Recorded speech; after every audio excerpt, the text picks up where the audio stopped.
हम लारिसा को देखते हैं। लारिसा रोज हवाई जहाज में सफर करती थी, पर कभी सीट बेल्ट नहीं लगाती थी, पर उसकी यही आदत एक तरह से उसकी जान बचा गई। जब लारिसा अपने बॉयफ्रेंड व्लोदिया के कंधे पर सिर रखकर गहरी नींद में थी, तभी अचानक एक लड़ाकू जहाज तेजी से गुजरा और तुरंत बाद एक मुसाफिर प्लेन से जा टकराया। प्लेन फटकर उसमें एक बड़ा छेद बन गया। इतनी ऊंचाई पर हवा का जबरदस्त बहाव उठा और उसने एयर होस्टेस और कई मुसाफिरों को एक झटके में बाहर खींच लिया। सीट बेल्ट न लगाने की वजह से लारिसा हवा में उछलती हुई प्लेन के अंदर यहाँ वहाँ टकराने लगी। जब हवा उसे केबिन से बाहर खींचने ही वाली थी, व्लोदिया ने वक्त पर उसे पकड़ लिया, लेकिन वह उस तेज बहाव को रोक नहीं सका और उसका हाथ छूट गया। शुक्र है लारिसा ने तुरंत पास की सीट पकड़ ली और बाहर गिरने से बच गई। पर व्लोदिया की किस्मत इतनी मजबूत नहीं थी। हवा के जोर ने प्लेन को तुरंत दो हिस्सों में चीर दिया और उसे अपने साथ ले गई। इसके बाद लारिसा प्लेन के दूसरे हिस्से के साथ तेजी से नीचे गिरने लगी। इसी वक्त उसे सीट बेल्ट की याद आई और उसने जल्दी से उसे बांध लिया। अब सब कुछ किस्मत पर था। उसे बस यही उम्मीद थी कि यह बेल्ट उसकी जान बचा लेगी। जल्द ही प्लेन जमीन से कुछ ही मीटर दूर रह गया। अच्छी बात यह थी कि उसकी नीचे गिरने की रफ्तार थोड़ा कम हो चुकी थी। कुछ ही सेकंड बाद वह सीधे जमीन से जा टकराई। किसी को उम्मीद नहीं थी, मगर लारिसा करिश्माई तरीके से जिंदा बच गई। जब उसकी आंख खुली, वह एक जंगल के अंदर पड़ी थी। किसी तरह वो बच गई थी, लेकिन एक टुकड़ा उसकी टांग के आर पार चला गया था। शुक्र था कि वह किसी बड़ी नस पर नहीं लगा। उसने उसे निकालने की सोची, मगर वह बुरी तरह फंसा हुआ था। जरा सा भी हिलाने पर लारिसा दर्द से बेहाल होकर बेहोश होने वाली महसूस करती थी, लेकिन वह जानती थी कि उसे इसे निकालना ही पड़ेगा। एक बार फिर उसने हिम्मत जुटाई और पूरी ताकत लगाई। टुकड़ा धीरे धीरे उसकी टांग से बाहर आने लगा। आखिरकार दिल दहला देने वाली चीखों के बीच वह बाहर निकल आया। लारिसा वहीं बैठकर काफी देर तक सुस्ताती रही। तब जाकर उसे उस जबरदस्त दर्द से थोड़ा आराम मिला। उसने जल्दी से अपनी स्कर्ट का एक हिस्सा फाड़ा और घाव पर पट्टी बांध ली। फिर वह मुश्किल से खड़ी हुई और व्लोदिया का नाम जोर जोर से पुकारने लगी। उसने देखा कि पिछली सीट पर एक और मुसाफिर की लाश पड़ी है। वह खुशी में उसके पास भागी, पर अगले ही पल उस बुरी तरह मरे हुए आदमी को देखकर वह बेहोश होते होते बची। वह बेबस होकर जमीन पर बैठ गई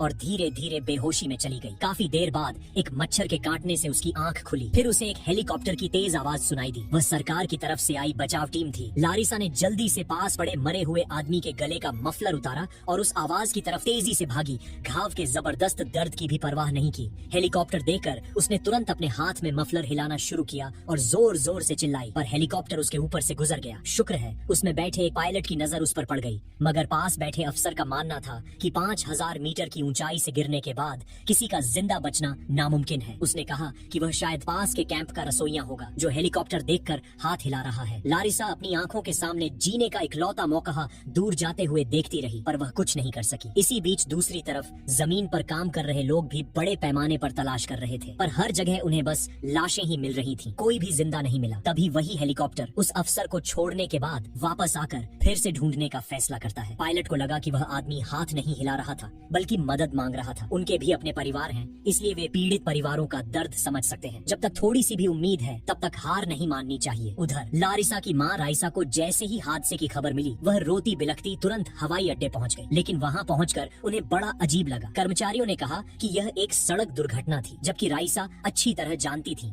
कि उनकी बेटी तो प्लेन में सफर करती थी। उन्हें लगा कि यहाँ कुछ न कुछ तो गड़बड़ है। आखिर कर्मचारी उनकी आंखों में देखकर झूठ क्यों बोल रहे थे? क्या हादसे के पीछे कोई ऐसा राज है जिसे वो दुनिया से छुपा रहे हैं? इधर जंगल में लारिसा ने हिम्मत नहीं छोड़ी। उसका दिल बार बार कह रहा था कि उसे व्लोदिया के प्लेन का आगे वाला हिस्सा ढूंढना चाहिए, ताकि उसे पता चले कि वह जिंदा बचा या नहीं। दर्द और थकान के बावजूद वह धीरे धीरे उसी दिशा में बढ़ने लगी। लेकिन तभी एक डरावना साया उसकी नजर में आया। एक चीता। उसके पैरों के नीचे पत्तियां चरमराईं और चीता तुरंत उसकी तरफ मुड़ गया। लगता था कि वह खून की महक का पीछा करते करते यहाँ आया था और साफ दिख रहा था कि वह कई दिनों से भूखा था। लारिसा धीरे धीरे पीछे हटने लगी। दिल इतनी तेज धड़क रहा था कि जैसे सीने से बाहर निकल आएगा। लेकिन तभी गलती से उसका पैर एक सूखी टहनी पर पड़ गया और जोर की टिक्की आवाज जंगल में गूंज गई। बस यही आवाज चीते को उसकी तरफ खींच लाने के लिए काफी थी। अब उसे लाशों से ज्यादा एक जिंदा लड़की में दिलचस्पी थी। डर के मारे लारिसा की सांसें रुक गईं। वह पलक तक नहीं झपका पा रही थी। उसे लगा कि बस कुछ ही सेकंड में वह चीते का शिकार बन जाएगी। लेकिन तभी ऊपर से फिर वही हेलीकॉप्टर लौट आया। उसकी इंजन की जबरदस्त आवाज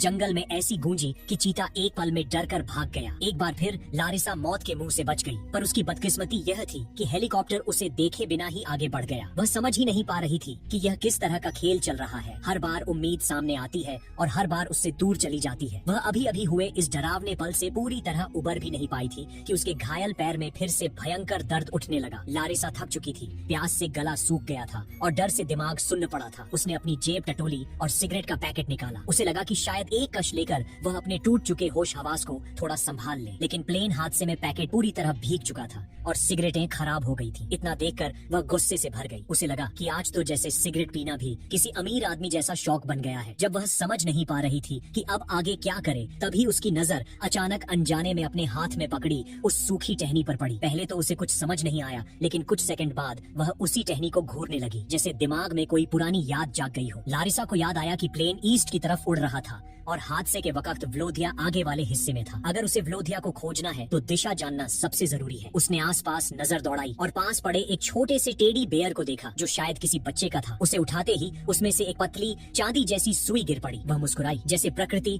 खुद उसे संकेत दे रही हो। उसने नदी के पास जाकर पत्तों पर वह सुई रखी और धीरे धीरे पानी की हलचल से दिशा पहचान ली। अब उसे पता था कि उसे किस ओर जाना है। फिर उसने नदी से थोड़ा साफ पानी भरा ताकि प्यास लगने पर काम आए। चलने में आसानी के लिए उसने पास पड़े मरे हुए आदमी के कपड़े उतार कर पहन लिए, क्योंकि उसके अपने कपड़े फट चुके थे और जंगल में चलना मुश्किल हो रहा था। यहाँ तक कि उसने अपनी ऊंची एड़ी वाली सैंडल को भी चाकू से काटकर चप्पल जैसा बना लिया, क्योंकि ऐसे इलाके में हील पहनकर चलना अपने आप को नुकसान पहुंचाना था। उसके पैर लहूलुहान थे पर वह रुकना नहीं चाहती थी। लंगड़ाती हुई, थकी हुई, पर उम्मीद के सहारे वह आगे बढ़ती रही। जंगल में दूर दूर तक फैली चिड़ियों की आवाजें, हवा की सीटी और पेड़ों की सरसराती शाखाएं उसे लगातार डरा रही थी। हर आवाज उसे याद दिला रही थी कि यहाँ जरा सी चूक उसकी जान ले सकती है। थोड़ा और आगे बढ़ने पर उसे एक जगह कई टूटे हुए पेड़ दिखाई दिए, जैसे कोई भारी चीज उनके ऊपर गिरी हो। यह देखकर उसका दिल थोड़ा हल्का हुआ। उसे लगा कि शायद वह प्लेन के बाकी हिस्से की तरफ ही जा रही है, लेकिन उसकी यह राहत ज्यादा देर नहीं टिक पाई। अचानक उसका पैर फिसला और वह एक गहरे कीचड़ वाले दलदल में धंसने लगी। शुरू में उसने सोचा कि शायद वह आसानी से बाहर आ जाएगी, लेकिन जैसे ही उसने हाथ पैर मारे वह और भी तेजी से अंदर धंसने लगी।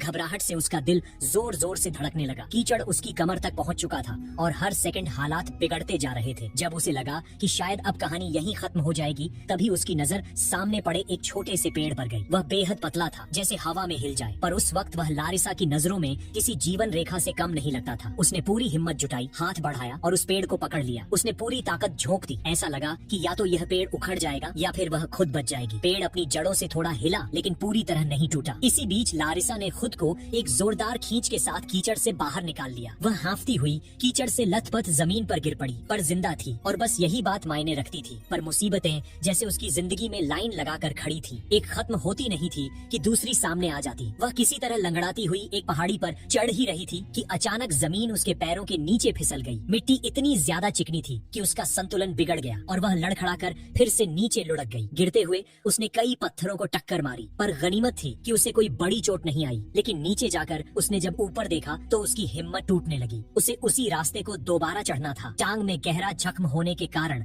हर कदम उसके लिए किसी सजा जैसा था। फिर भी उसने दांत भींचे और धीमे धीमे खुद को ऊपर खींचने लगी। दर्द से उसकी आंखों में आंसू आ रहे थे, लेकिन उसने रुकना नहीं चाहा। जैसे तैसे वह ऊपर पहुंची ही थी कि उसकी सांसें रुक गईं। वही चीता उसके सामने खड़ा था, वही चीता जिससे वह एक बार जान बचाकर भागी थी। लारिसा का दिमाग सुन्न पड़ गया। उसे समझ नहीं आया कि किस्मत उस पर इतना गुस्सा क्यों कर रही है। उसने सोचा कि शायद वह धीरे धीरे बिना आवाज किए चीते के पास से निकल जाए, लेकिन चीते ने उसकी हल्की सी हरकत भी पकड़ ली। इस बार हेलीकॉप्टर की आवाज नहीं थी, न कोई इंसान आसपास, न कोई चमत्कार, सिर्फ वह और मौत सा खतरनाक एक शिकारी। लारिसा ने एक पल भी नहीं सोचा। वह जितनी ताकत उसके शरीर में बची थी उतनी लगाकर भागी। उसके पीछे चीता जोरदार छलांगों के साथ दौड़ा। पत्तियां उड़ रही थीं, पेड़ कांप रहे थे और लारिसा का दिल जैसे सीने से बाहर निकल आने वाला था। जब वह लगभग चीते के पंजों की पहुंच में आने ही वाली थी, तभी अचानक उसका पैर फिसला और वह सीधे एक गहरे गड्ढे में जा गिरी। यह गड्ढा इतना गहरा था कि गिरते हुए उसका होश उड़ गया और वह बेहोश हो गई। काफी देर बाद उसकी आंखें धीरे धीरे खुली। सिर भारी था, पूरा शरीर दर्द से भरा हुआ था। फिर भी वह किसी तरह उठी और चारों तरफ देखा। गड्ढे के ऊपर की तरफ झाड़ियों के बीच से थोड़ी रोशनी आ रही थी। उसने ऊपर झांका।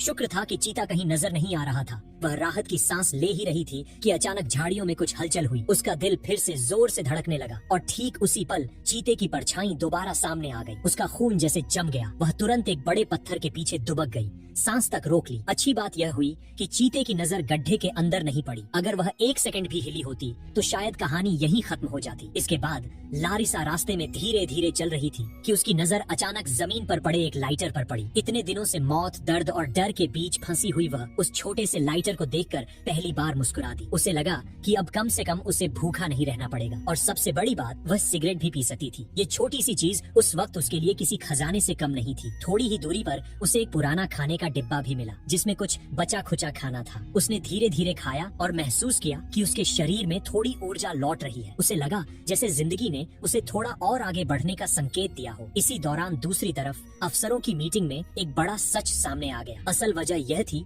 कि जब भी सेना कोई हवाई मिशन करती है तो वह आम हवाई जहाजों को इसकी जानकारी दे देती है ताकि रास्ते में कोई टक्कर या गलतफहमी न हो। लेकिन इस बार ये सूचना नहीं दी गई थी। पायलट अपने तय रास्ते पर उड़ रहा था और उसे अंदाजा भी नहीं था कि सामने एक मुसाफिर प्लेन है। नतीजा एक भयानक टक्कर। अफसरों को पता था कि अगर यह बात दुनिया को बताई गई तो सेना की भारी बदनामी होगी। लोग सवाल पूछेंगे, जिम्मेदारों पर उंगली उठाएंगे और देश भर में हंगामा मच जाएगा। इसलिए उन्होंने सच को फिलहाल दफन करने का फैसला किया, भले ही दर्जनों लोगों की जान गई हो। इधर लारिसा कई मुश्किलों को पार करने के बाद आखिरकार प्लेन के आगे वाले हिस्से के करीब पहुंची। उसके दिल में इतनी उम्मीद थी कि उसके थके हुए शरीर को भी ताकत मिल रही थी। उसे यकीन था व्लोदिया जरूर जिंदा होगा। उसने खुद से कहा, वह इतना आसान आदमी नहीं है कि बस ऐसे ही चला जाए। हमने हर मुश्किल एक साथ झेली है, ये भी पार कर लेंगे। लेकिन उससे पहले एक और चुनौती उसका इंतजार कर रही थी, एक तेज बहती हुई नदी। अगर उसे प्लेन का आगे का हिस्सा देखना है तो उसे यह नदी पार करनी ही होगी। उसने पानी को ध्यान से देखा। बहाव काफी तेज था, फिर भी उसने हिम्मत की, कुछ कदम आगे बढ़ी और अचानक उसका पैर फिसला और वह तेज धार में बहने लगी। वह कई बार पानी के नीचे गई, फिर ऊपर आई। उसके हाथ पैर काफी घायल हो चुके थे, पर वह हार मानने को तैयार नहीं थी। वह किसी तरह तैरती रही, पत्थरों को पकड़ती रही और पानी के बहाव से लड़ती रही। आखिरकार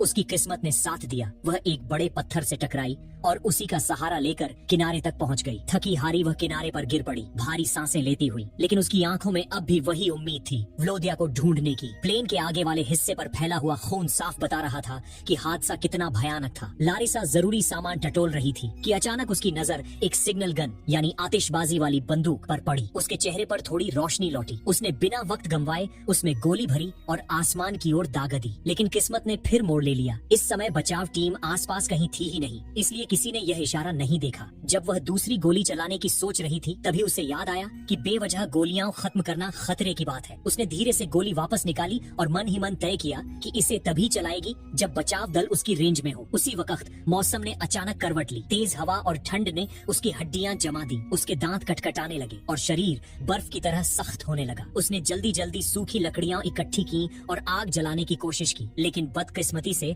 लाइटर पानी में रहने से पूरी तरह खराब हो चुका था। लारिसा को महसूस होने लगा कि अगर उसने जल्द कुछ नहीं किया तो वह ठंड से मर सकती है। उसने प्लेन के मलबे के बीच पड़ा एक प्लास्टिक का थैला उठाया और उसे अपने सिर पर बांध लिया ताकि शरीर की थोड़ी बहुत गर्मी बाहर न जाए। उसने खुद को जितना हो सका सिकोड़ लिया और कांपते हुए वहीं लेट गई। आखिरकार थकान और ठंड ने उसे नींद में धकेल दिया। उधर हादसे की खबर मिलते ही लारिसा और व्लोदिया दोनों के माँ बाप उस इलाके में पहुंच गए थे। लेकिन वहां पहुंचकर उन्हें और ज्यादा सदमा लगा क्योंकि सेना ने पूरे क्षेत्र को चारों तरफ से घेर लिया था। किसी आम आदमी को अंदर जाने की इजाजत नहीं थी, चाहे वह पीड़ित परिवार ही क्यों न हो। लारिसा के पापा की पहचान सेना के एक बड़े अफसर से थी, इसलिए उन्हें उम्मीद थी कि शायद वह किसी तरह सच तक पहुंच पाएंगे। पर असलियत यह थी कि अंदर घुसना ही एक बहुत बड़ी चुनौती थी। इसी बीच व्लोदिया की माँ गैलेना, जो भीतर से पूरी तरह टूट चुकी थी, अचानक एक बहादुरी भरा फैसला लेती है। उन्होंने अपनी कार स्टार्ट की और बिना किसी डर के सीधे चेक पॉइंट के बैरियर पर चढ़ाकर उसे तोड़ते हुए अंदर घुस गईं। सिपाही तुरंत उनके पीछे भागे, लेकिन वे उस औरत की जज्बे और ड्राइविंग को कम आंक रहे थे। वह उनसे पहले आगे बढ़ते हुए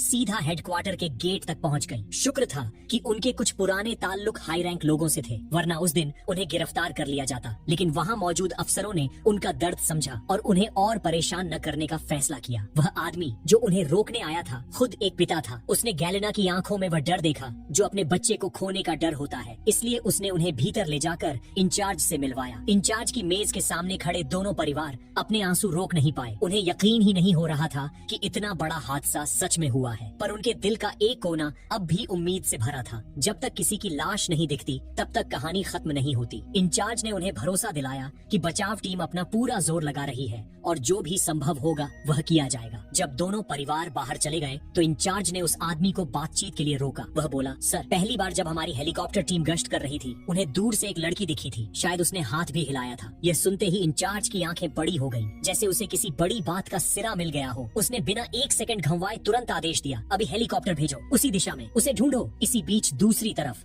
लारिसा थकान और दर्द से टूटी टूटी हुई चल रही थी कि तभी उसकी नजर एक पेड़ की टहनी पर अटके हुए एक बैग पर पड़ी। उसने बैग उतारा, साफ किया और जैसे ही उस पर नजर गई उसका दिल बैठ गया। वह व्लोदिया का बैग था। बैग खोलकर देखा तो उसमें उसकी अपनी एक तस्वीर रखी हुई थी, वही तस्वीर जो व्लोदिया हमेशा अपने साथ रखता था। तस्वीर देखते ही उसकी आंखें नम हो गईं। उसे उन दोनों के पुराने दिन याद आने लगे। हंसी, छोटी छोटी लड़ाइयाँ, सफर, सपने, सब कुछ एक पल में जैसे आंखों के सामने घूम गया। लेकिन यह हादसा, इसने एक ही दिन में सब कुछ तोड़ दिया था। वह तस्वीर को सीने से लगाकर कुछ देर चुपचाप बैठी रही, फिर गहरी सांस लेकर बैग को अपनी पीठ पर डाला और भारी मन से आगे बढ़ चली। थोड़ी देर बाद जब वह एक गहरी घाटी जैसे गड्ढे के पास पहुंची तो अचानक उसकी आंखें चमक उठी। उसे व्लोदिया दिखाई दे रहा था। उस पल उसने दर्द, थकान, डर सब भुला दिया। वह बिना सोचे, बिना अपनी घायल टांग की परवाह किए सीधे उस गहरे गड्ढे में कूद पड़ी। नीचे पहुंचते ही वह लड़खड़ाते कदमों से व्लोदिया की तरफ भागी, उसे गले लगाने के लिए, उसे उठाने के लिए, उसे वापस पाने के लिए। लेकिन तभी ऊपर से गूंजती एक हेलीकॉप्टर की जोरदार आवाज ने उसे जैसे नींद से जगा दिया। वह पलटकर खड़ी हुई। अब उसे लगा कि सब ठीक हो जाएगा,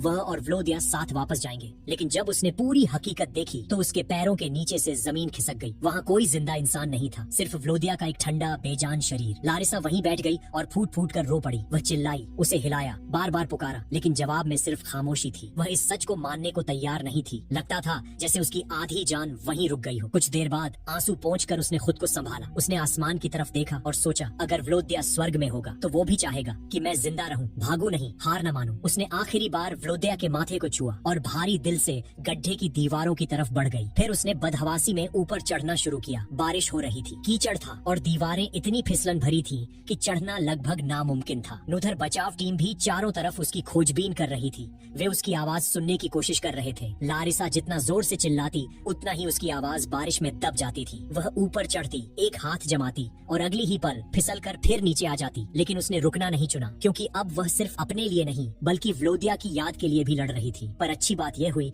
कि उधर दूसरी तरफ खोज में जुटे उस आदमी को लारिसा द्वारा दागी गई पहली सिग्नल गन की गोली मिल गई। उसके धुएं और गंध से उसे पक्का यकीन हो गया कि लारिसा यहीं कहीं आसपास है। उसने पूरी ताकत से उसका नाम पुकारना शुरू कर दिया। जंगल की खामोशी को चीरती उसकी आवाज हर तरफ फैल गई। उसी समय लारिसा भी आखिरकार उस फिसलन भरी दीवार से ऊपर चढ़ने में सफल हो गई। वह इतनी थकी हुई थी कि खड़े रहना भी मुश्किल था, लेकिन उम्मीद उसके अंदर अब भी जिंदा थी। कांपते हाथों और तेज धड़कते दिल के साथ उसने सिग्नल गन उठाई, उस आखिरी गोली को भरा और पूरी उम्मीद, पूरी ताकत और पूरी दुआओं के साथ उसे आसमान की तरफ दाग दिया। जैसे ही वह छोटी सी लाल रोशनी हवा में फटी, बचाव टीम की नजर सीधा उसी पर जा टिकी और बस 3 दिन तक मौत से लड़ती इस लड़की को आखिरकार बचा लिया गया। शायद आप सोचें कि 5000 मीटर की ऊंचाई पर प्लेन क्रैश होने के बाद किसी का जिंदा बचना नामुमकिन है, लेकिन